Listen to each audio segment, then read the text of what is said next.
সম্মানিত ভাইরা, আমি আপনাদের মাঝে পবিত্র কোরআনের 39তম সূরা সূরাতুজ জুমার জুমারের 53 নম্বর আয়াতে কারিমা আপনাদের মাঝে তেলাওয়াত করেছি। এই আয়াতকে সামনে রেখেই আমরা আমাদের বাকি কথাবার্তা বলবো। আল্লাহ সুবহানাহু ওয়া তাআলা এই আয়াতে কারিমার মাধ্যমে যেটা আমাদেরকে জানাচ্ছেন, আল্লাহ বলছেন, কুল, হে নবী, সবাই পড়বে সাল্লাল্লাহু, জোরে পড়েন সাল্লাল্লাহু আলাইহি ওয়াসাল্লাম। হে নবী, আপনি বলুন, ইয়া ইবাদিয়াল্লাযীনা আসরাফু আলা আনফুসিহিম, বান্দাদেরকে বলে দাও, রাসূলকে বলছেন, আমার বান্দাদেরকে বলে দাও যারা নিজেদের নফসের উপরে জুলুম করছে, যারা নিজেদের আত্মার উপরে জুলুম করছে, নিজেদের নফসের উপরে জুলুম করছে, তারা যেন জীবনের শেষ মুহূর্তে যখন হাজির হবে, আখিরাতে চলে যাবে, আল্লাহর সামনে যখন স্বয়ং তারা যখন উপস্থিত হবে, তখনও পর্যন্ত আল্লাহর রহমত থেকে তারা যেন নিরাশ না হয়। সুবহানাল্লাহ। আল্লাহর রহমত থেকে নিরাশ না হওয়ার জন্য আল্লাহ তাআলা আমাদেরকে উৎসাহিত করছেন, আমাদেরকে নির্দেশনা দিচ্ছেন। এরপর আল্লাহ বলছেন, ইন্নাল্লাহা ইয়াগফিরুয যুনুবা জামিআ, নিশ্চিতভাবে আল্লাহ সমস্ত গুনাহগুলি আমাদের মাফ করে দেবেন। সুবহানাল্লাহ বলেন। আল্লাহর রহমত থেকে নিরাশ না হওয়ার জন্য বলছেন, তিনি আমাদের সমস্ত গুনাহগুলি মাফ করে দেবেন। আল্লাহ পাকের স্পেশাল পরিচয় হলো ইন্নাহু হুয়াল গফুরুর রহিম, তিনি ক্ষমাশীল এবং দয়ালু। সুবহানাল্লাহ বলবেন না? সম্মানিত ভাইরা, স্বল্প জ্ঞান থেকে এই আয়াতে কারিমাকে সামনে রেখে আমরা দুইটি কথাবার্তা বলব। তবে এখনো ভাইরা মনে হয় আমাকে একটু অপছন্দ বেশি করছেন আজকে। শফিক ভাই, দেখেন তো এই ভাইগুলো কি মনে কষ্ট, এই যে কর্নারে যারা দাঁড়িয়ে আছেন এরা, এবং অনেকে দাঁড়িয়ে আছেন, স্বেচ্ছাসেবকদেরকে বলছিলাম আমি আপনাদেরকে সহযোগিতা করার জন্য, ভাইদেরকে ভিতরে এসে বসতে দেন, না হলে গদিতে বসতে দেন, আমার কাছে কাছে এসে বসুক, আর না হলে আমার সামনে বরাবর থেকে তাদেরকে বের করে দেন, বাইরে নাস্তা করে এসে পরে আসুক। কারণ মেহমান তো তারা, আমরা তো কিছু না, সবসময় আমাদেরকে দেখা যায়, এই জন্য আমাদের কথাগুলো ওনাদের না শুনলেও চলবে। সম্মানিত ভাইয়েরা, আমি আপনাদের কাছে একটু সরাসরি একটা কথা বলি।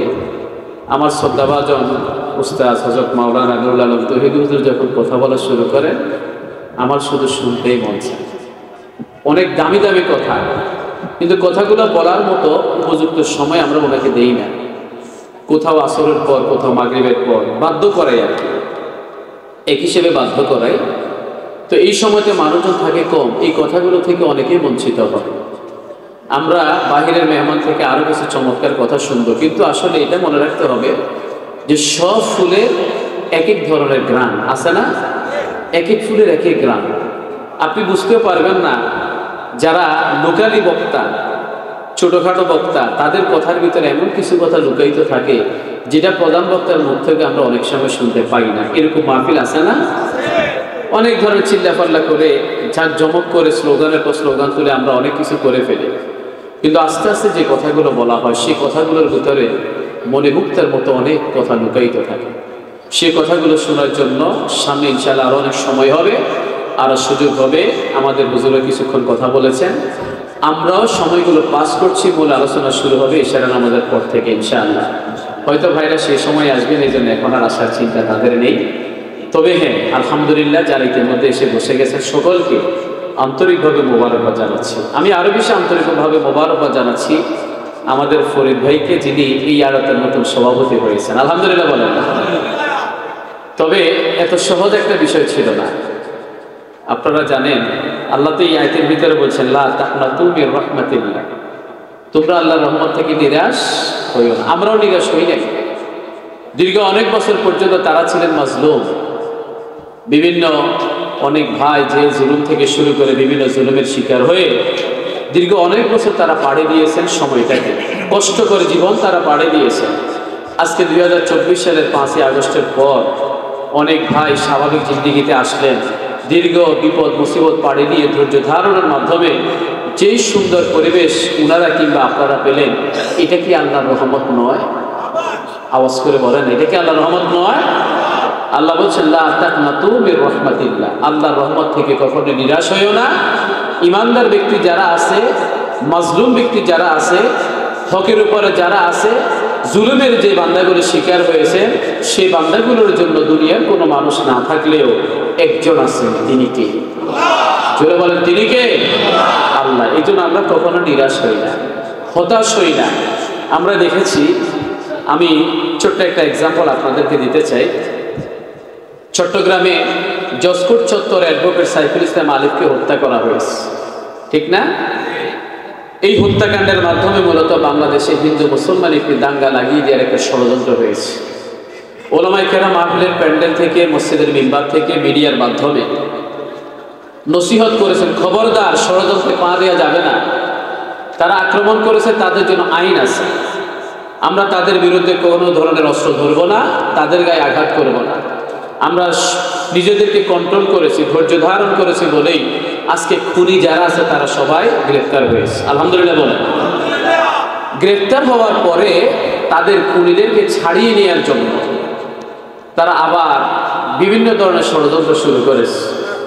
সন্ত্রাসীরা, জঙ্গি সন্ত্রাসী ইসকনের হিন্দুত্ববাদী জঙ্গি সংগঠনগুলো, তারা এবার একটা চিঠি লিখলো। চিঠি লিখে আমেরিকার প্রেসিডেন্ট ডোনাল্ড ট্রাম্প ওই বেটার কাছে গিয়ে চিঠি দিয়ে বিচার দাবি করছে যে বাংলাদেশে আমরা খুব কষ্টের ভিতরে আছি। আসলে কোথাও তাদেরকে মুসলমানরা কষ্ট দেয় নাই, বরং যেখানে তারা কষ্টে পড়েছে সেখানে নিজেরা নিজেদের মন্দিরের ভিতর আক্রমণ করে নিজের নাক কেটে অন্যের যাত্রা ভঙ্গ করে ষড়যন্ত্র করেছে, ঠিক কিনা বলেন? প্রমাণ হয়ে গেছে অনেক জায়গায়, অনেক জায়গায় প্রমাণ হয়ে গেছে। তাদের মন্দিরগুলোতে আধুনিক অস্ত্র পাওয়া গেছে। আজকে যদি সেরকম কোনো অস্ত্র মসজিদের ভিতরে পাওয়া যেত, তাহলে এতদিনে ইমাম সাহেবের জায়গায় থাকতেন না, তাকে গ্রেফতার করে জেলখানার ভিতরে নিয়ে যেত। কথা বলে ঠিক কিনা?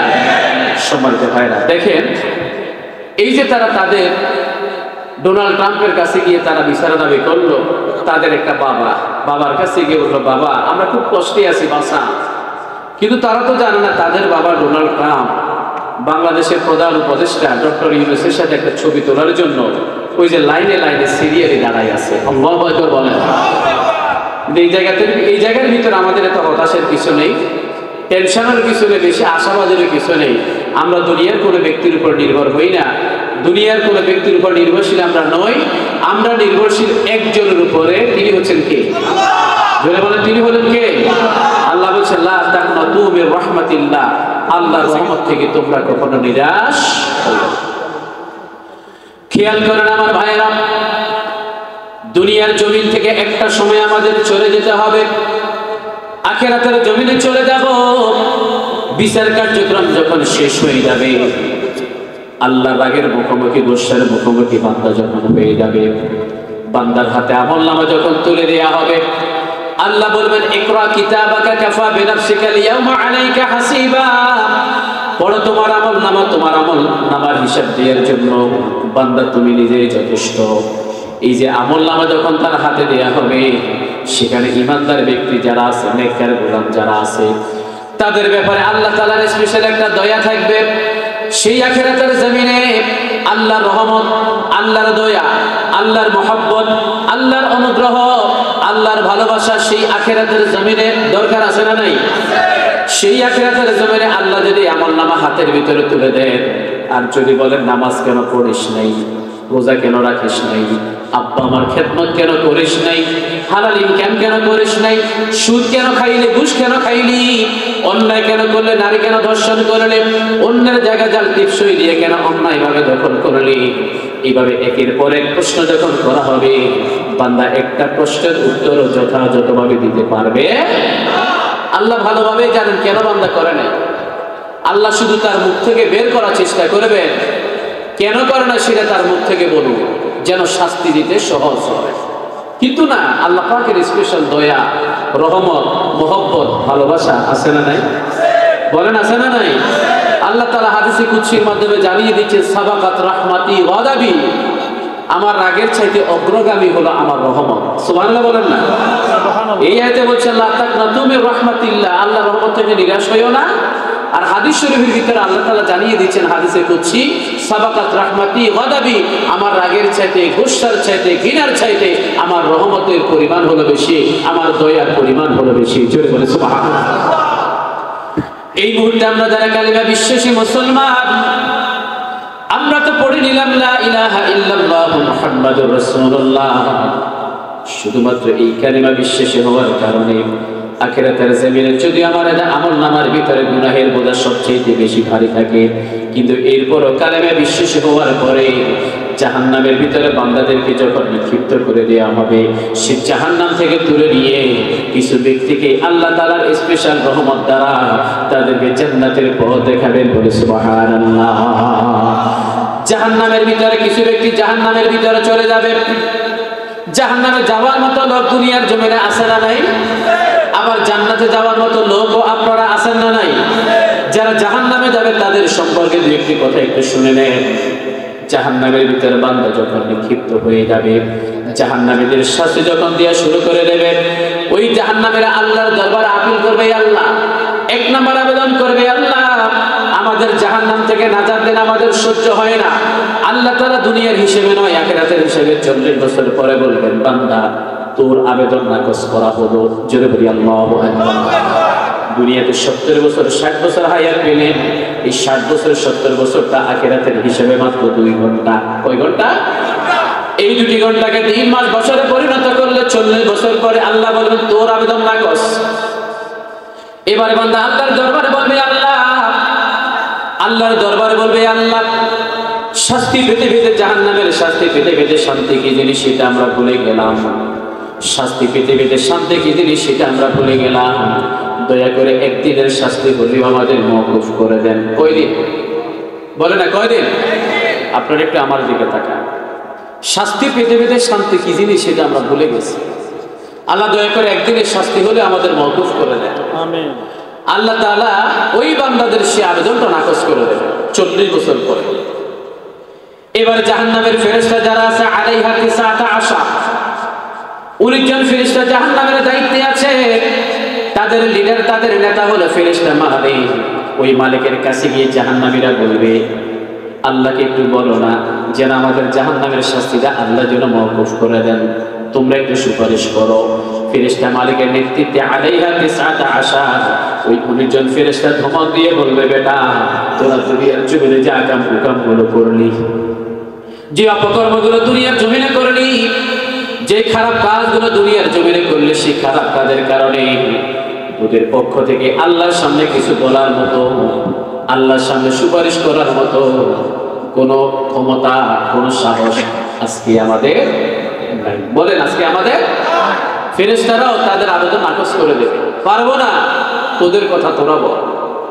এবারে জাহান্নামীরা চূড়ান্তভাবে আল্লাহর দরবার বলবে, আল্লাহ এত কষ্ট দিয়ে কি হবে, এত কষ্ট দিয়ে কি হবে।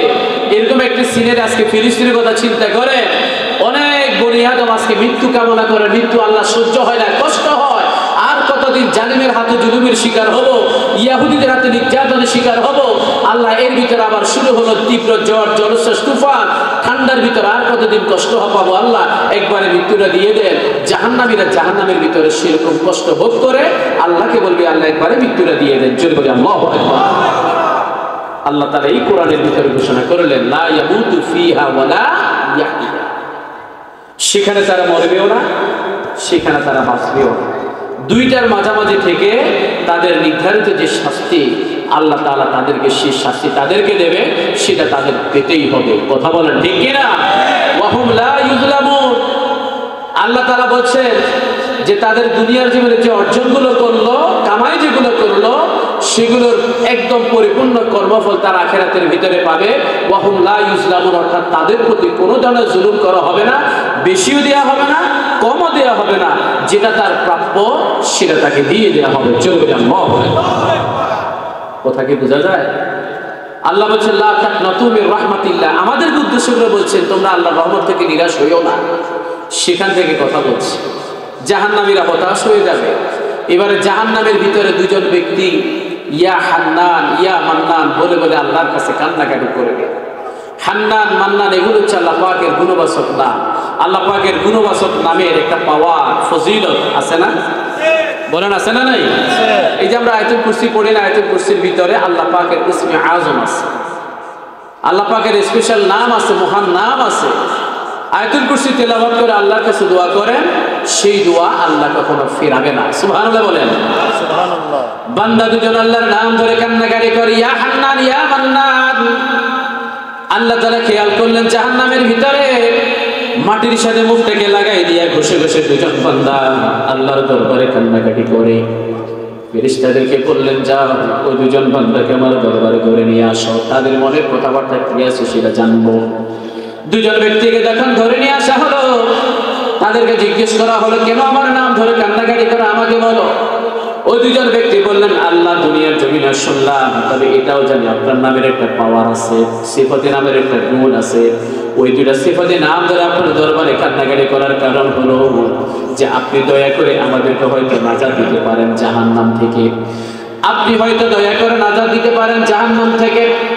এই জন্য বড় আশা নিয়ে আপনার নাম ধরে কান্নাকাটি করি, বড় আশা করে আপনার নাম ধরে কান্নাকাটি করি।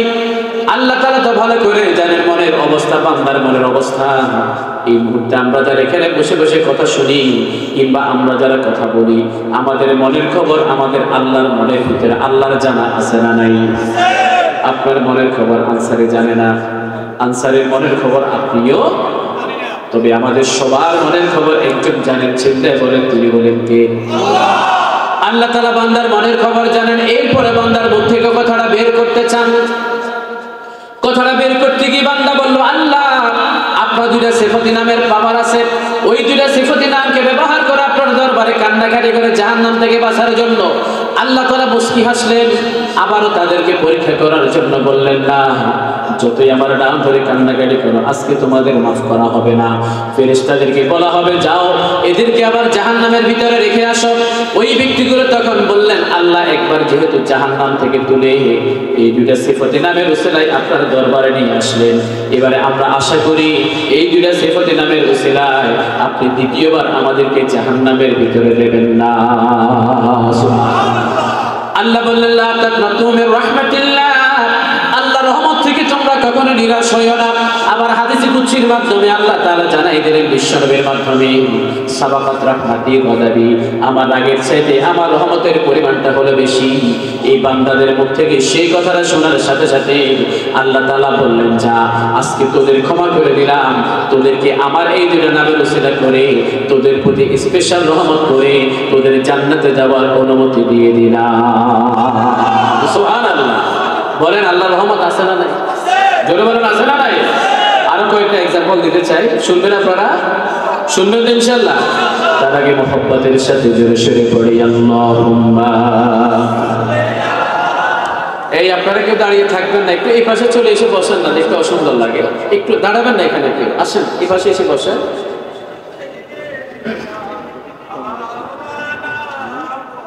মুহাব্বতের সাথে একটু জোরে সরে জিকির করি লা ইলাহা।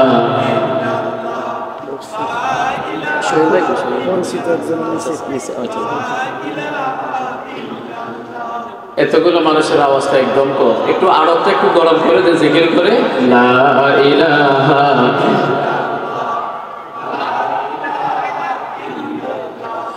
লা ইলাহা ইল্লাল্লাহ মুহাম্মাদুর রাসূলুল্লাহ সাল্লাল্লাহু আলাইহি ওয়াসাল্লাম।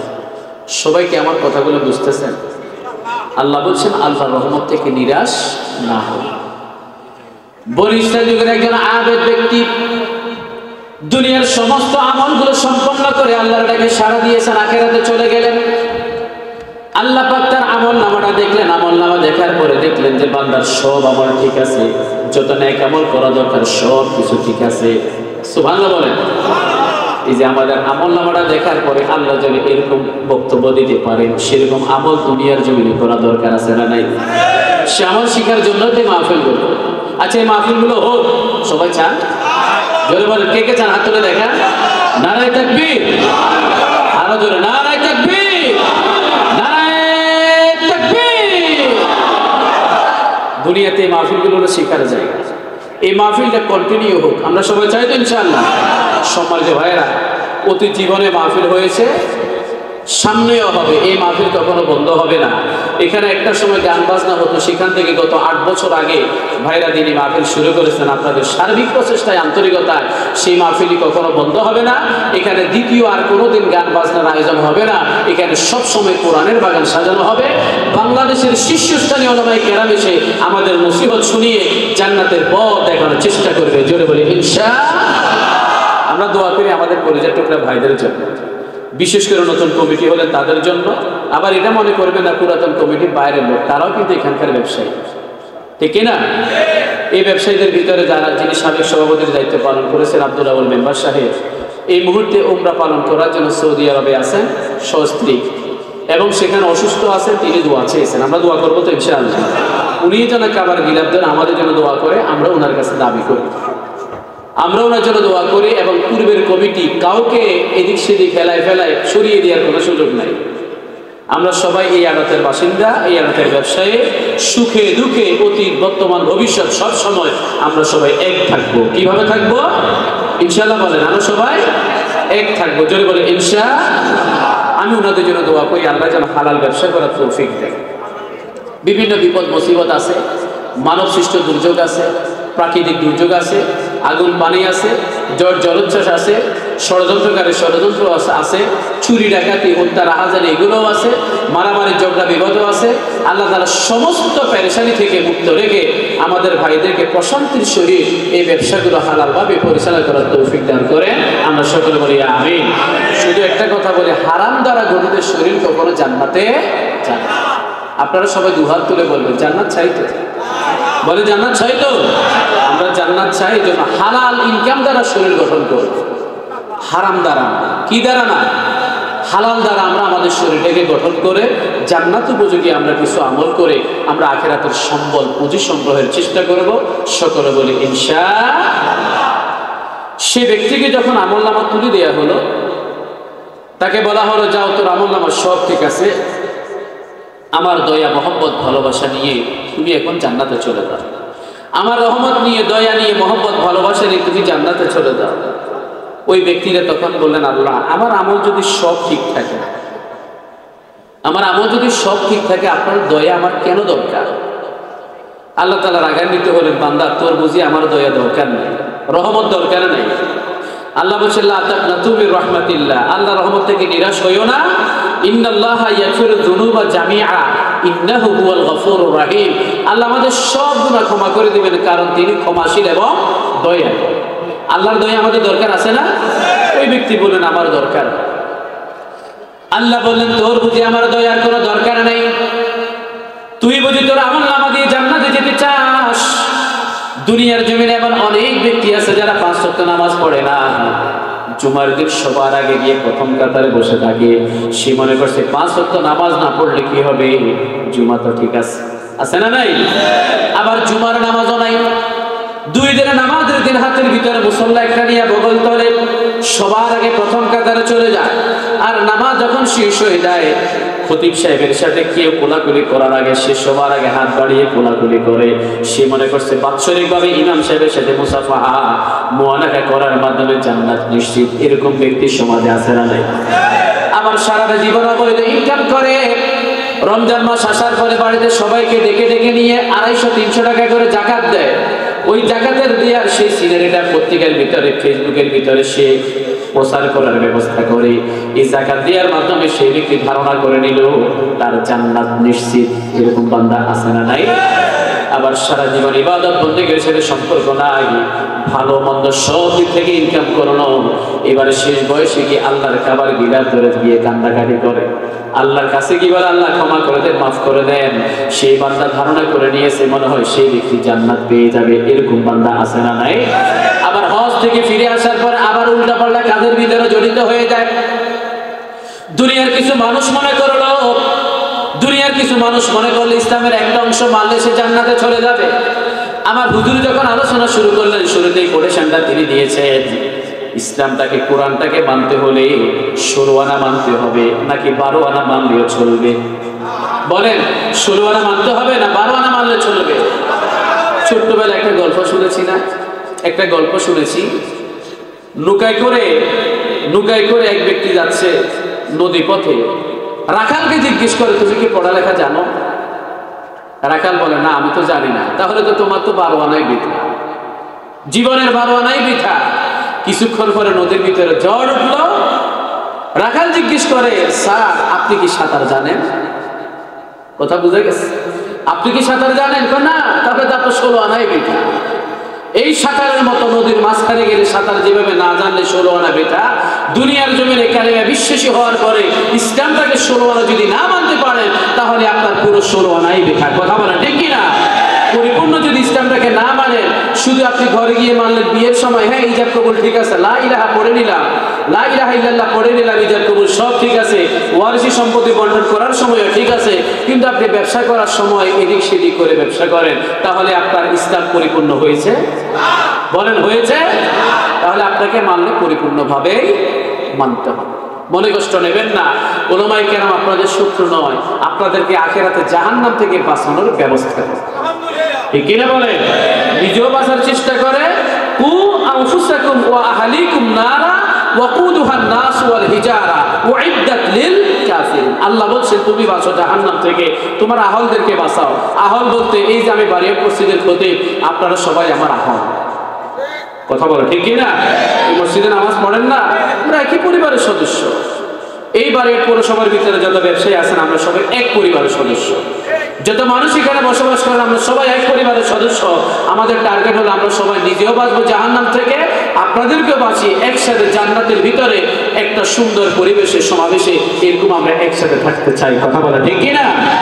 এই জন্য কথাগুলো মানার চেষ্টা করবেন, বুঝার চেষ্টা করবেন, আমল করার চেষ্টা করবেন। যদি বলে ইনশাআল্লাহ। আল্লাহ তাআলা রাগান্বিত হলেন, বান্দা তোর বুঝি আমার দয়ার কোনো দরকার নাই। ওই আবেগ ব্যক্তি বললেন আল্লাহ আমার আমলনামা তো সব ঠিক আছে, আপনার দয়া আমার কেন দরকার? আল্লাহ তাআলা রাগান্বিত হলেন, গোসা হলেন। একটা দাড়ি পাল্লা নিয়ে আসা হলো, এক পাল্লার ভিতরে বান্দার আমলনামা তুলে দেওয়া হলো, টিস্যু কাগজের মতো ওজন। আর একটা পাল্লার ভিতরে এই যে পাওয়ার ব্যাংক যেটা আছে এটার ওজন বেশি না কম? কাগজের চাইতে। এই যে পাওয়ার ব্যাংকটা তুলে দেওয়া হলো মানেই হলো আল্লাহর দয়া তুলে দেওয়া হলো। দাড়ি পাল্লার ভিতরে আল্লাহর দয়ার ওজন বেশি হয়ে গেল, বান্দা তো ধরা খেয়ে গেল, বান্দা তো ধরা খেয়ে গেল, বাঁচার তো আর কোনো সুযোগ নাই। এবারে আল্লাহকে বলে আল্লাহ ক্ষমা করে দেন, ভুল হয়ে গেছে, ভুল হয়ে গেছে, ক্ষমা করে দেন। আল্লাহ তাআলা দয়ার সাগর, ইন্নাহু হুয়াল গফুরুর রহিম, তিনি তো ক্ষমাশীল এবং দয়াবান। তিনি ঘোষণা করলেন সাবাকাত রাহমাতি গাদাবি, আমার আগের চাইতে দয়ার পরিমাণ বেশি, যা বান্দা তোকে ক্ষমা করে দিলাম, সোজা জান্নাতের ভিতরে ঢুকে যা। জোরে বলে সুবহানাল্লাহ, আলহামদুলিল্লাহ, জোরে বলি আলহামদুলিল্লাহ। আজকের মাহফিলের সম্মানিত বিশেষ অতিথি, আমার শ্রদ্ধাভাজন ব্যক্তিত্ব, বারীরহাট পৌরসভা বিএনপির সম্মানিত আহ্বায়ক জনাব আব্দুল মাজিদ তাশরীফ এনেছেন। আমরা সবাই বলি আলহামদুলিল্লাহ। এত আস্তে বললেন, জোরে বলি আলহামদুলিল্লাহ। আহলান সাহলান, সম্মানিত মেহমান সকলে বলি আহলান সাহলান। যারা দাঁড়িয়ে আছেন আপনারা একটু বসে যান, একটু বসে যান কষ্ট করে। আমি আর সম্ভবত মোটামুটি আর 20 মিনিট 25 মিনিট আপনাদের মাঝে আছে, কারণ আজান দিয়ে দিবে, আজানের পরে আর কথা বলার সুযোগ নাই। আমাদের আরেকজন দায়িত্বশীল এসেছেন জনাব সালেহ আহমদ সাহেব, না আলহামদুলিল্লাহ, এবং আরো যারা আসলে সকলকে আন্তরিক মোবারকবাদ জানাচ্ছি। মেহমানগুলো আসবেন, ওনাদেরকে সম্মানের সহিত নিরিবিলি মঞ্চে এনে বসিয়ে দেবেন এবং মঞ্চে এনে বসিয়ে দেবেন, সম্মানিত করবেন এবং হাতে এক কাপ চা ধরিয়ে দেবেন। পারবেন ইনশাআল্লাহ? চা তো আছে না? ওনাদেরকে সম্মানিত করেন। আর আমাদের ফাঁকে ফাঁকে কোরআনের কথাগুলো চলবে ইনশাআল্লাহ। হাত তুলে বলেন চলবে কি চলবে না? লিল্লাহি তাকবীর, আলহামদুলিল্লাহ। লা তাকনাতু মির রাহমাতিল্লাহ, এই আয়াতে কারিমার অংশটুকু থেকে কথা বলছিলাম। বলেন আল্লাহর দয়া আমাদের উপর আছে না নাই? আল্লাহর রহমত আমাদের উপর আছে না নাই? আমরা হয়তো বেশি শিকার হই নাই কষ্টের। আমাদের উত্তর দিকে, পশ্চিম দিকে মানুষগুলো সবচেয়ে বেশি কষ্ট পেয়েছে সাম্প্রতিক বন্যায়, ঠিক না? আচ্ছা, আল্লাহ চাইলে আরো বেশি বড় বিপদ আপদ দিতে পারতেন না? বলেন আরো বড় বিপদ দিতে পারতেন না? যিনি একজন ক্যান্সার আক্রান্ত রোগী, যিনি ক্যান্সার আক্রান্ত রোগী, তার চাইতে আপনি যদি সুস্থ থাকেন তাহলে আপনি অবশ্যই ভালো আছেন। বলেন এটা কি আল্লাহর রহমত না? বিশ্বের কোন দেশে এরকম ঘটা করে আয়োজন করে বাংলাদেশের মতো এরকম মাহফিল হয় না। আল্লাহ আমাদেরকে কোরআন শিখার বুঝার সুযোগ দিয়েছেন, এটা কি আল্লাহর রহমত না? আল্লাহর সবচেয়ে বড় রহমত হলো ওই যে জাহান্নাম থেকে দুজন ব্যক্তিকে তুলে নিয়ে আসা হলো শুধুমাত্র কালেমা বিশ্বাসী হওয়ার কারণে। আজকে এই আড়তের ভিতরে অন্য ধর্মের ভাইরাও আছে, তাদের জন্য নসিহত আমাদের আছে। মাইকের আওয়াজ বাড়িয়ার বাজার আনাচে কানাচে যাচ্ছে, চতুর্দিকে যাচ্ছে। সবার জন্য আমাদের নসিহত এটাই যে যদি কালেমে বিশ্বাসটা আপনার অন্তরের ভিতরে থাকে, আখিরাতের জমিনে আল্লাহর রহমত থেকে নিরাশ হওয়ার কোনো সুযোগ। সম্মানিত ভাইরা, আল্লাহ তো শুরু থেকেই বলে দিলেন, কুল ইয়া ইবাদিয়াল্লাযীনা আসরাফু, হে নবী আপনি তাদেরকে বললেন, হে আমার বান্দাগণ, আলা আনফুসিহিম, তোমরা নিজেদের প্রতি যে জুলুম করো না। কোরআনের স্পষ্ট কথা আছে, বান্দা কোন বিষয়টা নিয়েই নিজেদের প্রতি নিজেরা জুলুম করে। ইন্নাশ শিরকা লাযুলমুন আযীম, কোরআনে আছে না নাই? আল্লাহ বলছে ইন্নাশ শিরকা লাযুলমুন আযীম, শিরক করা মানে হলো নিজের প্রতি নিজের সবচেয়ে বড় জুলুম করা। এরকম মুশরিক আমাদের দেশে আছে না নাই? মুশরিক মানে হলো মুসলমান ছাড়া অন্য ধর্মের যারা আছে তারা, যারা আল্লাহর সাথে শিরক করে আল্লাহকে পাওয়ার ক্ষেত্রে দুনিয়ার মানুষের তৈরি করা জড় পদার্থের সামনে যারা মাথা নোয়ায়। আবার শুধু মুশরিক অন্য ধর্মের ভিতরে আছে তা না, আমাদের মুসলমানদের ভিতরেও মুশরিক। ওয়ামা ইউমিনু আকসারুহুম বিল্লাহি ইল্লা ওয়া হুম মুশরিকুন, ঈমানদার দাবি করো, ঈমানদার দাবি করো, আসলে তোমাদের অধিকাংশই মুশরিক। কারণ আমরা আমাদের কর্মের মাধ্যমে, অভ্যাসের মাধ্যমে, আমলের মাধ্যমে, চিন্তার মাধ্যমে, কর্মের মাধ্যমে আমরা আল্লাহর সাথে সব সময় শিরক করি। কথা বলেন ঠিক কি না? অনেকে শিরক করেন সরাসরি কুফরি কালাম করার মাধ্যমে, তাবিজ ব্যবহার করে। অনেকে শিরক করেন যে আজকে দিদা বা বিয়াদি সাহেব যদি আমার না থাকতো আমার সাইডে, তাহলে আমি 3 দিন উপবাস থাকতাম। ধরেন বিভিন্ন কারণে বিভিন্ন ব্যক্তির উপরে মানুষের ডিপেন্ড, যখন তারা ঘোষণা করে দেয় এই জিনিসগুলো সরাসরি আল্লাহর সাথে শিরক। ব্যক্তিরা মাত্র উসিলা, ওই ব্যক্তির উপকার যিনি করেছেন চিল্লে বলেন তিনি কে? বলেন তিনি কে?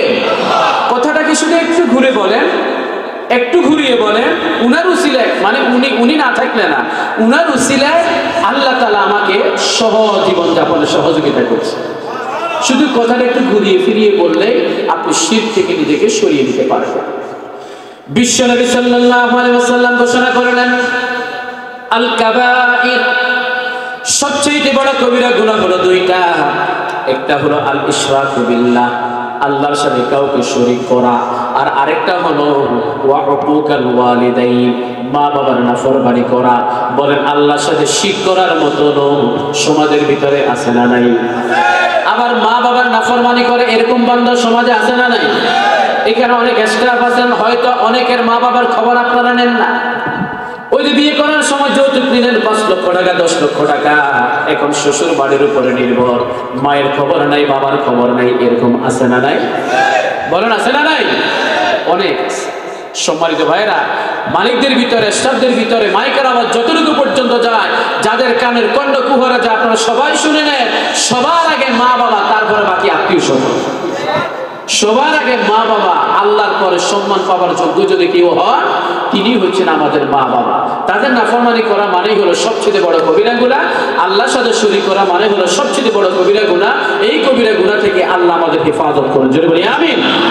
আল্লাহ বলছেন, কুল ইয়া ইবাদিয়াল্লাযীনা আসরাফু আলা আনফুসিহিম, বান্দাদেরকে এবারে আল্লাহ তাআলা নসিহত করছে, সুসংবাদ দিচ্ছে, তোমরা যারা নিজেদের প্রতি জুলুম করো, এই জুলুম, নিজেদের প্রতি জুলুম করার কারণে আল্লাহর রহমত থেকে তোমরা কখনো নিরাশ হইও না। জুলুম করেছ, এটা হলো দুনিয়াবি তোমার একটা পাপ, এটা হলো মানবীয় দুর্বলতা, স্বাভাবিক ব্যাপার। কারণ রাসূল বললেন, কুল্লু বনি আদম খাত্তাউন ওয়া খায়রুল খাত্তাইন আত-তাওয়াবুন, বনি আদম সব সময় পাপের ভিতরে আছে, ভুলের ভিতরে আছে, পাপের ভিতরে আছে, অন্যায়ের ভিতরে আছে, গুনাহের ভিতরে আছে। সবচেয়ে উত্তম বান্দা হলো সে যার ভুল হয়ে যাবে, পাপ হয়ে যাবে, গুনাহ হয়ে যাবে, সাথে সাথে আল্লাহর দিকে তাওবা ইস্তিগফার করে ফিরে যাবে। জোরে বলি সুবহানাল্লাহ। এই যে আল্লাহ সুবহানাহু ওয়া তাআলা কাদের উদ্দেশ্যে বললেন যে আল্লাহর রহমত থেকে নিরাশ হইও না, এই মুহূর্তে যারা শত শত জনতা আমার সামনে বসে বসে কথাগুলো শুনেন, বলেন তো আমাদের জিন্দেগির ভিতরে গুনাহ আছে না নাই? আওয়াজ করে বলেন। গুনাহ ছাড়া দুনিয়ার জমিনে আমরা কেউ নাই। গুনাহ ছাড়া দুনিয়ার জমিনে একজন মহামানব ছিলেন, তিনি হচ্ছেন আখির জামানার পয়গম্বর মুহাম্মদুর রাসূলুল্লাহ সাল্লাল্লাহু আলাইহি ওয়াসাল্লাম। আল্লাহ তাআলা বিশ্বনবীর শানে ওহী নাযিল করলেন, লিয়াগফিরা লাকাল্লাহু মা তাকাদ্দামা মিন যামবিকা ওয়া মা তাআখার। ও নবী, টেনশন করবেন না, পেরেশান হবেন না, হতাশ হবেন না। আপনার অতীত জীবনে যদি কোনো ভুল ত্রুটি থাকে সেটা, আর ভবিষ্যৎ জীবনে যে ভুল ত্রুটি আপনি এখনো করেন নাই, আমি আল্লাহ তাআলা অতীত, বর্তমান এবং ভবিষ্যৎ যদি ভুল ত্রুটি থাকে অগ্রিম আমি আল্লাহ তাআলা সব ভুল ত্রুটি ক্ষমা করে দিলাম। সুবহানাল্লাহ। কিন্তু বিশ্বনবী গুনাহ না থাকার পরেও ইন্নী আতুবু ইলাল্লাহি ৭০ মাররা ফি কুল্লি ইয়াউমিন, দৈনিক ৭০ বার উপরে তিনি তাওবা ইস্তেগফার করেন। আরেকটা হাদিসের ভিতরে আসলে তিনি দৈনিক ১০০ বারের মতো আল্লাহর দরবারে তাওবা ইস্তেগফার করেন। আবার বিশ্বনবী সপ্তাহে 2 দিন সোমবার বৃহস্পতিবার রোজা রাখার মাধ্যমে আল্লাহর কাছে চূড়ান্ত আনুগত্য তিনি প্রদর্শন করেন। এই যে বিশ্বনবী সপ্তাহে 2 দিন সোমবার বৃহস্পতিবার কেন রোজা রাখেন? বিশ্বনবী ঘোষণা করলেন বান্দা যত আমলনামা করে সপ্তাহের 2 দিন আল্লাহর সামনে পেশ করা হয়, একটা হলো সোমবার আর একটা হলো বৃহস্পতিবার। নবী বললেন আমার আমলনামাটা যখন আল্লাহর সামনে পেশ করা হবে ফা উহিব্বু আন ইউরাদা আমালি ওয়া আনা সাইম, আমার আমলনামাটা আল্লাহর সামনে যখন পেশ করা হবে আমার পরিচয় হবে আমি একজন রোজাদার এবং আমি মহব্বত করি এই রোজা অবস্থায় যেন আল্লাহর সামনে আমার আমলনামাটা পেশ করা হয়। বলে সুবহানাল্লাহ।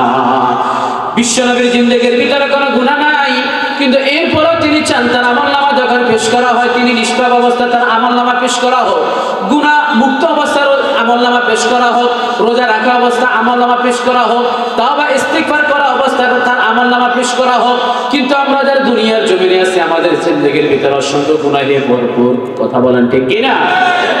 আমি হয়তো এখন জিজ্ঞেস করলে দেখবো আমার সামনে যারা বসে আছেন তাদের অনেকে হাতের ভিতরে মোবাইল আছে, মাঝে মধ্যে আনসারী সাহেবের ওয়াজ শুনি, আর আজকে ফেসবুকের ভিতরে আপডেট কি খবর আছে সেটাও মাঝে মধ্যে দেখে, আছে না নাই? আবার অনেক বান্দা এখানে আছে যে ওয়াজ তো শুরু হবে ইশারের পরে, এখন তো সব নিজের লোক, এদের আর কি ওয়াজ শুনবো এটা মনে করে কেউ টিভির সামনে বসে আছেন, কি মোবাইল নিয়ে ঠেলাঠেলি করেন, দুনিয়াবি কাজের সাথে ব্যস্ত আছেন। এই যে দুনিয়াবি কাজের সাথে যারা ব্যস্ত আছেন তাদের আমলনামার ভিতরে গুনাহ হচ্ছে কি হচ্ছে না? বলেন হচ্ছে কি হচ্ছে না? পরিদের টুকরা মায়াবী চেহারাগুলো আমার দিকে তাকিয়ে আছেন, এই চেহারাগুলো এখন সরাসরি নেকি কাজের ভিতরে আছেন। বলে সুবহানাল্লাহ। যতক্ষণ এখানে থাকবেন ততক্ষণ আপনার কোনো গুনাহ হবে না, কোনো গুনাহ সওয়াব দিয়ে আপনার আমলনামাটা আল্লাহ তাআলা ভরপুর করে দেবেন। এই যে গুনাহমুক্ত অবস্থা বিশ্বনবী গেলেন, কিন্তু আমরা তো গুনাহমুক্ত নই। মৃত্যু আসার আগে আগে আল্লাহর দরবারে যদি আমরা তাওবা ইস্তিগফার করতে পারি, আবার সপ্তাহের 2 দিন রোজা রাখতে পারি, বিশ্বনবীর দায়বে সুন্নাত তাহাজ্জুদ নামাজ পড়তে পারি, কোরআন তেলাওয়াতের সাথে সম্পর্ক রাখতে পারি, ইতিকাফ করতে পারি, আইয়ামে বীজ রোজাগুলো রাখতে পারি, নেক আমলের মাধ্যমে জীবনটাকে চালাইলে, তাহলে আল্লাহ তাআলা আখিরাতের জমিনে তার রহমত থেকে নিরাশ না হওয়ার জন্য বললেন আল্লাহ সেই রহমতটা পাওয়ার পরে সোজা আমাদের চূড়ান্ত মন্দির সেই জান্নাতের ভিতরে ঢুকবো। বলে সুবহানাল্লাহ। এখানে রহমত আমরা কি পেলাম? সেটাই হলো মৃত্যু আসার আগে আগে আল্লাহ আপনাকে তাওবা ইস্তিগফার হাসিল করার সুযোগ দিয়েছেন। সুবহানাল্লাহ বলেন। আচ্ছা, এটা কি সবাইকে সুযোগ দেওয়া হয়? বলে সুযোগ দেওয়া হয়? এই যে আমার ফরিদ ভাই অনেক ভালো মানুষ, মাজলুম, এই ফরিদ ভাই ফেসবুকে স্ট্যাটাস লেখেন, মাঝে মাঝে খুব ভালো ভালো স্ট্যাটাস দেন। ধরেন যখন লেখালেখি করছে, দোকানে ব্যবসা বাণিজ্য করছে, আমরাও বিভিন্ন কর্মের সাথে লিপ্ত থাকি, ঘুমানোর সাথে থাকে অথবা যে কোনো কাজের সাথে ব্যস্ত থাকে, ঠিক সেই মুহূর্তে কয়েক সেকেন্ডের ব্যবধানে যদি মালাকুল মউত এসে ঠাস করে আমাদের রুটা কবজ করে ফেলে, ঠিক সেই মুহূর্তে তাওবা করার কোনো সুযোগ পাবো? বড় সুযোগ পাবো? আল্লাহ রাসূল তো 2টা সময় বাইন্ডিং করে দিলেন তাওবা কবুল করার সময়। ইন্নাল্লাহা ইয়াকবালু তাওবাতাল আবদ, বান্দার পক্ষ থেকে তাওবা কবুল করার সময় আল্লাহ তাআলা 1 নম্বর যেটা, হাত্তা মা লাম ইউগারগির, গলার ভিতরে যখন মালাকুল মউত চেপে ধরবে গড়গড় একটা শব্দ তৈরি হবে, গড়গড় শব্দ তৈরি হবে, ওই গড়গড় শব্দ শুরু হওয়ার আগ মুহূর্ত পর্যন্ত আল্লাহ তাআলা তাওবা কবুল করেন। সুবহানাল্লাহ বলেন। আরেকটা কথা হলো হাত্তা তাতলু আশ-শামসু মিন মাগরিবিহা, সূর্য পশ্চিম দিকে উদিত হওয়ার আগ মুহূর্ত পর্যন্ত আল্লাহ তাআলা তাওবা কবুল করেন। এখন সূর্যটা কোন দিক পশ্চিম দিকে উদিত হবে, মালাকুল মউত কখন আমার রূহটা কবজ করার জন্য আসবেন, এটার কোনো পূর্ব লক্ষণ আমরা কি পাবো? পাবো? এই যে দেখেন তিব্বতের ভিতরে ভূমিকম্প হয়ে কয়েকশো মানুষ মারা গেছে, পত্রিকা দেখেছেন আপনারা। এই যে ভূমিকম্প আসার আগে কোনো পূর্ব লক্ষণ আছে না?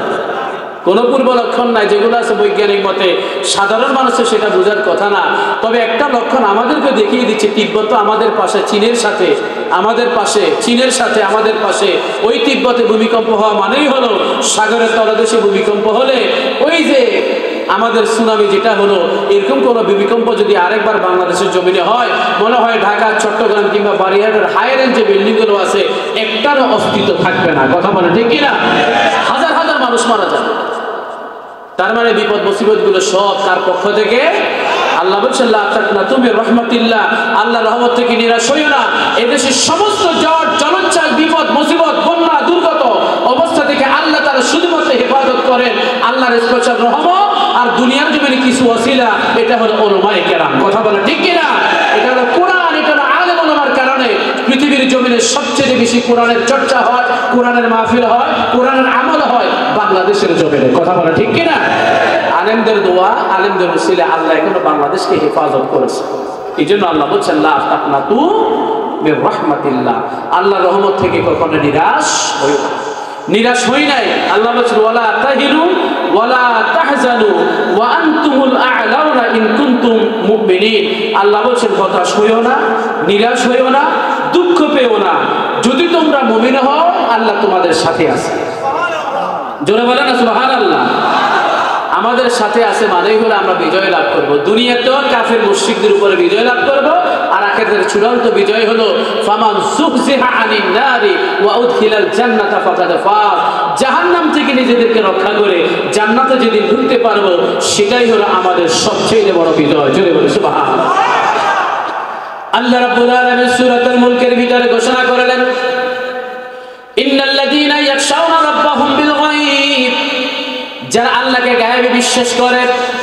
ওই যে অন্যায়ের ভিতরে যে উল্লেখটা আপনাদের সামনে করলাম, ইন্নাশ শিরকা লাযুলমুন আযীম, আল্লাহর সাথে শরীক করা হলো বান্দা নিজের প্রতি সবচেয়ে বড় জুলুম করে। আমরা যদি আল্লাহর সাথে শিরক না করে, আল্লাহকে একত্ববাদে বিশ্বাস করে, তাকে গায়েবে বিশ্বাস করে, তাকে বেশি ভয় করে, তার আমলনামা যা কিছু করার জন্য আল্লাহ তাআলা দুনিয়ার জমিনে নির্দেশনা দিলেন কোরআন এবং বিশ্বনবীর সুন্নাহর মাধ্যমে, যদি আমরা সেগুলো করতে পারি তাহলে রবের পক্ষ থেকে এই বিশ্বাস থাকার কারণে জান্নাতের ভিতরে আল্লাহ তাআলা স্পেশাল মর্যাদায় আসনে আসীন করবেন। সুবহানাল্লাহ বলেন। আল্লাহ বললেন লাহুম মাগফিরাত, তাদের জন্য ক্ষমা। আবার আয়াতের ভিতরে আল্লাহ তাআলা বললেন লা তাকনাতু মির রাহমাতিল্লাহ ইন্নাল্লাহা ইয়াগফিরুয যুনুবা জামিআ, আল্লাহর রহমত থেকে নিরাশ হয়ো না, আল্লাহ তোমাদের সমস্ত অপরাধগুলো ক্ষমা করবেন। ইন্নাহু হুয়াল গফুরুর রহিম, কারণ তিনি হলেন ক্ষমাশীল এবং দয়াময়। আল্লাহ তাআলার প্রথম পুরস্কার হলো যারা আল্লাহকে গায়েবে বিশ্বাস করবে, তাদের পুরস্কার হলো তাদের জিন্দেগীর যত আমলনামা আছে, গুনাহের আমলনামা, আল্লাহ তাআলা সমস্ত গুনাহগুলোকে মাফ করে দেবেন। সুবহানাল্লাহ। এবার আল্লাহ বললেন লাহুম মাগফিরাতুন ওয়া আজরুন কাবীর, তাদের জন্য মহা পুরস্কারের ব্যবস্থা আছে। মহা পুরস্কারের ব্যবস্থা কি হতে পারে? আমরা যারা মুমিন বান্দা আখিরাতের জমিনে যখন বিজয় লাভ করে জান্নাতের উদ্দেশ্যে রওনা দিয়ে দেব, জান্নাতের ভিতরে যেদিন আমরা ঢুকে যাব, ওই জান্নাতের ভিতরে ঢোকার পরে আল্লাহর পক্ষ থেকে সবচেয়ে বড় মহা পুরস্কার যেটা, সেটাই হলো আল্লাহ পাকের দিদার ইলাহি। সুবহানাল্লাহ। আল্লাহকে দেখব, দেখতে চাই। কে কে চান? আল্লাহু আকবার বলেন। দিদার ইলাহি, তবে ব্যাখ্যা আরো আছে। শুধু দিদার ইলাহি নয়, আল্লাহর কণ্ঠে সেখানে তেলাওয়াত শুনবো। সুবহানাল্লাহ বলেন না। আল্লাহর কণ্ঠে শুধু তেলাওয়াত শুনবো তা নয়, দাউদের কণ্ঠে তেলাওয়াত শুনবো, রাসূলের কণ্ঠে সূরা ইয়াসিন তেলাওয়াত শুনবো, এবং জিবরিল আমিনের কণ্ঠে ইসলামী সঙ্গীত আমাদের মহসিনদের মতো তেলাওয়াত করে আমাদেরকে শোনাবেন। সুবহানাল্লাহ। তাহলে আমরা যারা নিজের প্রতি জুলুম করছি শিরকের মাধ্যমে, পাপ কর্ম করার মাধ্যমে, বিশ্বাস করেন ভাই, যখন আপনি কোন একটা পাপের ভিতরে লিপ্ত হবে, আপনি যে ইমানদার সেটা আইডেন্টিফাই করা সেখানে একটা প্রমাণ আছে। বুঝতে চান কিনা আপনারা? আপনি ইমানদার এটা প্রমাণ হবে তখন আপনি যখন কোনো একটা পাপ কর্মের ভিতরে লিপ্ত হবে, তখন যদি আপনার মনের ভিতরে কোনো ধরনের অশান্তি তৈরি হয়, কোনো ব্যক্তি যদি দেখে ফেলে লজ্জা পাবো, কোনো ব্যক্তি যদি দেখে ফেলে শরম পাবো, লজ্জা পাবো, মনের ভিতরে হীনমন্যতা ইতস্ততা বোধ যদি চলে আসে ওই কাজটা করার কারণে, বুঝতে হবে আপনার ঈমান যথাযথভাবে আছে। সুবহানাল্লাহ বলেন। আল্লাহ আপনাকে মিস কলের মাধ্যমে, ইশারা ইঙ্গিতের মাধ্যমে, একটা চক্কর দেওয়ার মাধ্যমে আল্লাহ আপনাকে ফিরে আসার জন্য সুযোগ দিচ্ছে। আল্লাহ আপনাকে সুযোগ দিচ্ছে। আর যদি মনে করেন অমুকের পকেট থেকে চাঁদাবাজি করলাম, হালাল ইনকাম না করে হারাম ইনকাম করলাম, মাছ একটার সাথে ভালোটার সাথে মন্দটা বিক্রি করে দিলাম, এরপরে টাকা বান্ডিলের ভিতরে জাল নোট 2-1টা ঢুকিয়ে দিলাম, এরপর বিভিন্ন অপকর্ম করলাম, রাস্তায় গাড়ি থামিয়ে হাইজ্যাক করলাম, বাজার নিয়ে বাড়িতে যাচ্ছি, টান মেরে ছো মেরে নিয়ে গেলাম, বাজারে কোনো নারী আসলো, তার গলা থেকে চেন টেন মেরে টেনে নিয়ে গেলাম চেনটাকে। এরকম কাজ করার পর যদি আপনার মনের ভিতরে কোনো অপরাধবোধ জাগ্রত না হয়, আপনি যদি মুসলমান ঘরের সন্তান দাবি করেন, হবে না, আপনার ইমানের ভিতরে 2 নম্বরে ঢুকে গেছে। কথা বলেন ঠিক কিনা? এরকম বান্দা দুনিয়াতে আসে না নাই? কথা বলেন আসে না নাই? আমি তো মাঝে মধ্যে বলি, চুরি করে তো করে সিনা চুরি। গ্রাম অঞ্চলে একটা কথা আছে, মানে পাপ করার পরে সে ব্যক্তির কোনো অনুতপ্ত বোধ নাই, কোনো বোধ শক্তি নাই, এটা একদম সাধারণ ব্যাপার সে মনে করে। এরকম ব্যক্তি দুনিয়াতে আছে কিনা? ভাই, এই মুহূর্তে আমার আওয়াজ যারা শুনছেন, সামনে যারা বসেছেন, গদিগুলোতে বসে, চেয়ারে বসে, দাঁড়িয়ে, সামনে বসে, সামনে পিছনে ডানে বামে যারাই আমার কথাগুলো শুনছেন, শুধু একটা আয়াত আপনাদের মাঝে উল্লেখ করে দিতে চাই। আল্লাহ বলছেন, ওয়াত্তাকু ইয়াওমান তুরজাউনা ফীহি ইলাল্লাহ, সেই দিনকে ভয় করো যেদিন তোমাদেরকে আল্লাহর কাছে ফিরে যেতে হবে। ওই আল্লাহর কাছে ফিরে যাওয়ার সময় 1 সেকেন্ড, 2 সেকেন্ড, 3 সেকেন্ডের বেশি আপনি সময় পাবেন না। ওই সময়ের ভিতরে ফেরত আসবেন, সেটার সুযোগ নাই। যদি আমাদের ভালো হয়ে যেতে হয়, কালকে সকাল পর্যন্ত অপেক্ষা করার সুযোগ নাই। তাও বা ইস্তিগফার করে ফিরে যেতে হলে আমাদের এখনই আল্লাহর কাছে ফিরে যেতে হবে। জোরে বলেন কখন? আওয়াজ করে বলেন কখন? এই এখন যদি ফিরে যেতে হয়, সবাই আমার সাথে একটু সাইয়্যিদুল ইস্তিগফারটা একটু পড়বেন। সবাই পড়েন, আল্লাহুম্মা আনতা রাব্বি লা ইলাহা ইল্লা আনতা খলাকতানি ওয়া আনা আবদুক ওয়া আনা আলা আহাদিক ওয়া ওয়া'দিকা মাস্তাতা'তু আউযু বিকা মিন শাররি মা সানা'তু আবু'ু লাকা বিনি'মাতিকা আলাইয়া ওয়া আবু'ু বিযামবি ফাগফিরলি ফাইন্নাহু লা ইয়াগফিরুয যুনুবা ইল্লা আনতা। সবাই বলি আমিন।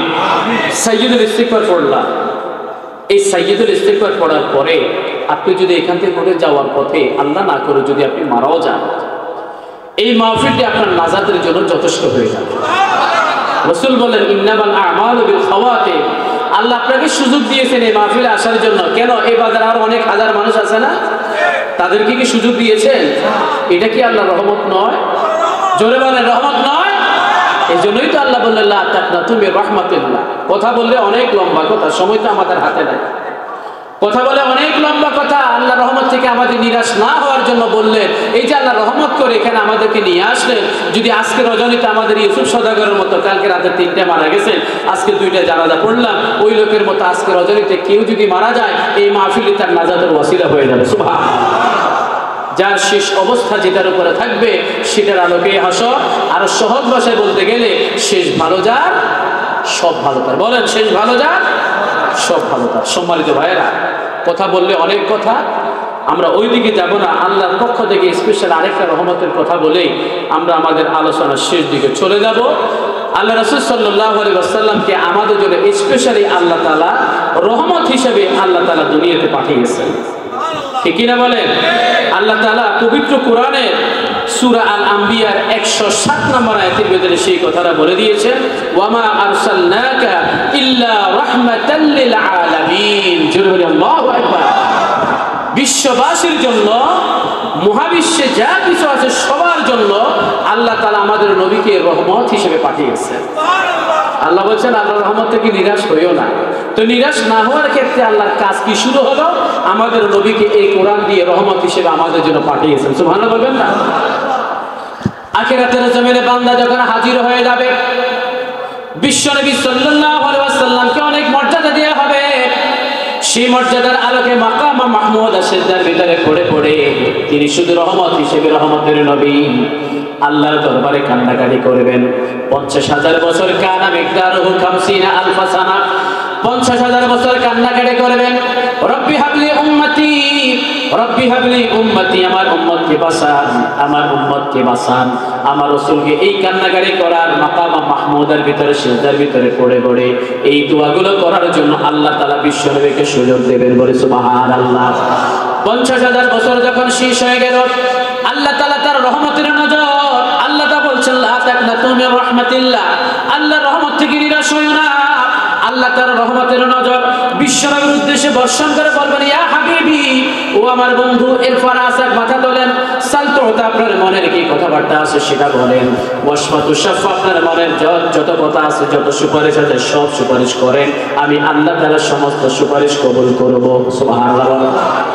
বিশ্বনবী মাথা তুলবেন, আল্লাহর রহমতের নজরে তিনি পড়লেন, তিনি তো রহমতের নবী। তিনি নিজেই ঘোষণা করলেন, আনা নাবিয়ুর রাহমা, আমি রহমতের নবী। সেই রহমতের নবী মাথা তুলে আল্লাহর দরবারে দোয়া করা শুরু করলেন। একটা দোয়া করেন, সেই দোয়াটা আল্লাহ তাআলা কবুল করে নেন। বিশ্বনবী নিজের সম্পর্কে ঘোষণা করলেন, ইন্না লিকুল্লি নাবিয়্যিন দাওয়াতান মুস্তাজাবা, সব নবী রাসূলের জন্য একটা দোয়া ছিল, ফায়াদউ লাহা, তারা তাদের সেই দোয়াটা করে নিয়েছেন, করলেই কবুল। ইল্লা আনা, একমাত্র আমি ছাড়া, ইন্নী ইখতাবাতু শাফাআতান লিউম্মতি ইলা ইয়াউমিল কিয়ামা, আমি আমার উম্মতের জন্য সেই দোয়াটা করব বলে আখিরাতের জন্য সেই দোয়াটা রেখে দিয়েছি। সুবহানাল্লাহ। বিশ্বনবী সেই দোয়াটা একবার করেন, আল্লাহ বললেন আরেকবার করেন, আর কি আছে বলেন।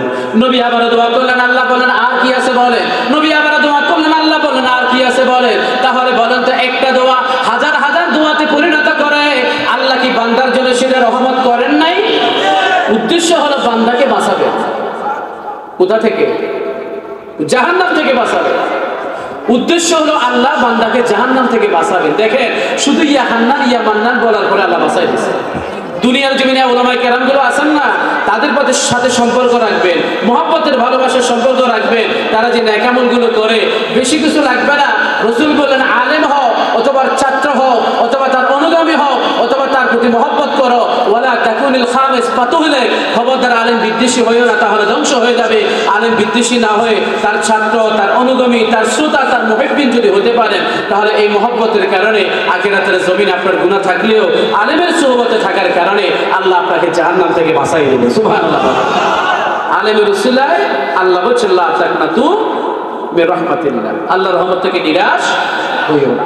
সম্মানিত ভাইরা, ছোট্ট একটা নেক কর্ম করলেন, হয়তো আজকে রজনীতে উঠে 2 রাকাত তাহাজ্জুদ নামাজ পড়লেন, হয়তো আজকে ফজরের নামাজ পড়েন নাই, কিন্তু মনের আবেগ চলে আসলো আজকে তাহাজ্জুদ নামাজটা পড়ে ফরজের কোনো গ্যাপ থাকলে ওই নফল ইবাদতটা দিয়ে আল্লাহ তাআলা ফরজের ঘাটতিটা ফিল আপ করে রহমত করে আল্লাহ আপনাকে জান্নাত দেওয়ার জন্য প্রচেষ্টা চালাইবেন। জোরে বলে সুবহানাল্লাহ। আচ্ছা, আল্লাহ আপনাকে আমাকে জাহান্নামে দিলে আল্লাহর কোনো লাভ আছে? বলে লাভ আছে? আল্লাহর লাভও নাই, ক্ষতিও নাই। আমার লাভও আছে, ক্ষতিও আছে। জান্নাতে গেলে লাভ আছে, জাহান্নামে গেলে ক্ষতি আছে। তো আল্লাহর লক্ষ্য করে বনি আদমের ভিতরে আমরা মানুষ হিসেবে নামের অর্থের কারণে আমরা ভুলের ভিতরে আছি, পাপের ভিতরে আছি, এটা একটা স্বাভাবিক ব্যাপার। কিন্তু আল্লাহ তো আমাদের রব হিসেবে একজন। কয়জন? না 360টা। মন্দির ভিতরে 10-12টা থাকে না? এগুলো সব আমাদের রব। আবার কিছু তো ব্যক্তি আছে নিজের ইমানটাকে বিধ্বংস করে নষ্ট করছে, মাজারে গিয়ে সিজদা বলে, আবার অনেক নাফরমান বলে এটা নাকি তাজিমের সিজদা। কোনো জায়েজ নাই। আল্লাহর সামনে ছাড়া আর কারোর সামনে মাথা নত করা যায়? বলেন আছে? আল্লাহ ছাড়া কারোর সামনে মাথা নত করবেন আপনারা? কখনো করবেন? ইমানদার দাবি করেন, আবার মুশরিকের মতো চিন্তা চেতনা লালন করেন। কোনো ব্যক্তির সামনে মাথা নোয়াবেন না, কোনো মাজারে গিয়ে মাথা নোয়াবেন না। তাদের জন্য আল্লাহর কাছে দোয়া করলে তারা আল্লাহর নেককার গোলাম হলেও হতে পারে। মরা মানুষ জীবিত মানুষদের জন্য ভালো মন্দ কিচ্ছু করার কোনো ক্ষমতা আল্লাহ বলছেন, ওয়া কুল্লুহুম আতিহি ইয়াওমাল কিয়ামাতি ফারদা। আল্লাহর কাছে আমলনামা নিয়ে একা একা যেতে হবে, আপনার পক্ষে আখিরাতে কেউ দাঁড়াবে। এই যে শিরকের মাধ্যমে যে জুলুমগুলো নিজের প্রতি করে এখান থেকে ফিরে আসার মাধ্যমে আল্লাহ আপনাকে সুযোগ দিচ্ছেন, ফিরে আসো, লা তাকনাতু মির রাহমাতিল্লাহ, আমার রহমত থেকে নিরাশ হইও না, পিছনের গুনাহগুলোকে মাফ করে দিয়ে আমি তোমাকে জান্নাত দেব। কথা কি বোঝা গেছে? বলেন, কথা কি বোঝা গেছে? সম্মানিত ভাইয়েরা, আলোচনা হিসেবে পর থেকে কন্টিনিউ চলবে। আমাদের মেহমানগুলো চমৎকার চমৎকার কথা বলবে, আমরা সেই কথাগুলো শুনবো। সলাতুল ইশার আজান দেওয়ার আর মাত্র 2 মিনিট বাকি আছে। আমাদের 7:10 আজান দেওয়া হয় আর 7:30 জামাত হয়। এখানেও নামাজ হবে, একটু বসেন, আমার কিছু কথা আছে, 3-4 মিনিট আমার কিছু কথা আছে। আমি আপনাদের উদ্দেশ্যে বলবো, আপনারা আমার কলিজার মানুষ। গত 6টা বছর ধরে 7ম বছর সম্ভবত এখন আপনাদের মাঝে আমি বসলাম।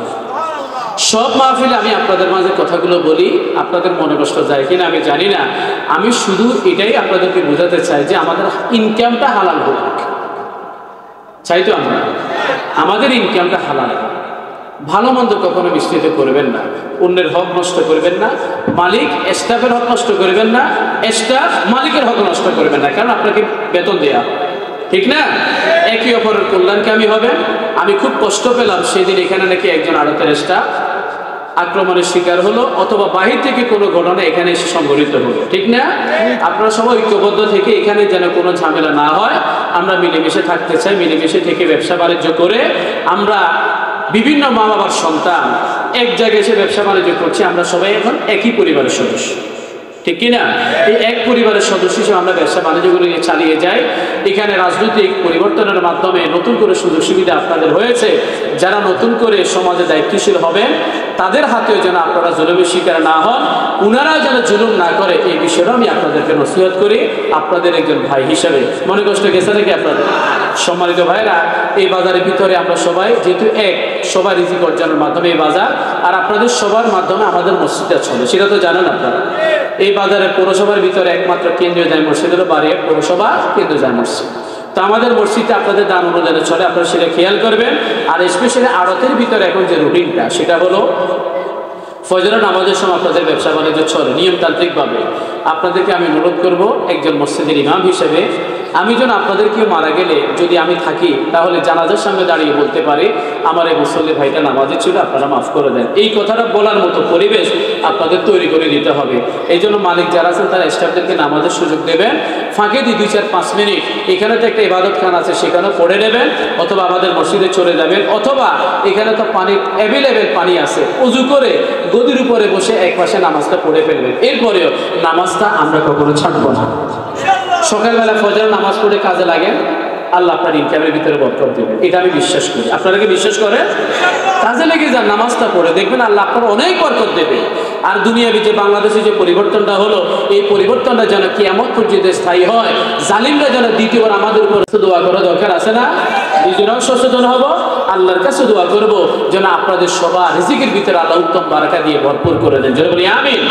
আমি আপনাদের কাছ থেকে ওয়াদা নিতে চাই, হাত তুলে বলবেন 5 ওয়াক্ত নামাজ আমরা পড়বো তো? আপনার এখানে অনেক ভাই এখনো দাড়িটা রাখেন না। আমি আমার শ্রদ্ধাভাজন দিদারা মিয়াজি ভাইকেও বলবো, দায়িত্বশীল যারা আছেন তাদেরকেও বলবো, এখানে সম্মানিত মুসলিম যারা আছেন তাদেরকে বলবো দাড়িটা রেখে দেন। আমি যেন চেহারা দেখে বুঝতে পারি ভাইটা আমার মুসলমান ঘরের সন্তান, আমি যদি এটা দেখে বুঝতে পারি ভাইটা আমাদের দিনী ভাই, আমি এটা দেখে তার জন্য যেন মন থেকে দোয়া করতে পারি। দোয়া কি আপনাদের দরকার আছে কিনা? না, মনে হয় দরকার নেই। যদি দরকার হয় তাহলে অবশ্য বাহ্যিক লেবাসে সুরতে সিরাতে পোশাকে আশাকে সব জায়গায় আপনি ইসলামী লেবাসটা নিয়ে নেন, কারণ আমরা মুসলমান ঘরের সন্তান।